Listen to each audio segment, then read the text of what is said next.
Friends మనము స్కూల్కి time అవుతూ ఉంటుంది, పిల్లలవి సాక్స్లు బట్టల మధ్యలో అక్కడొకటి ఇక్కడొకటి మిగిలిపోతూ ఉంటాయి, దొరకవు టయానికి, స్కూల్కి లేట్ అవుతుందని చిరాకు పడుతూ ఉంటాం, పిల్లల్ని తిరుగుతూ ఉంటాం.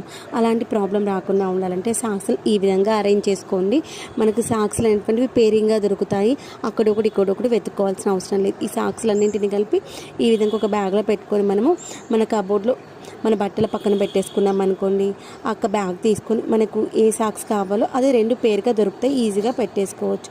దానికోసం రెండు సాక్స్ని ఇలా ఒకటి పొడవులో ఒకటి అడ్డంలో వేసిన దాన్ని ఒక దాంట్లో పొడవులో వేసిన దాన్ని కూడా ఒక దాంట్లో మరొక దాంట్లో పెట్టేసినట్లయితే ఈ విధంగా షేప్ వస్తుంది.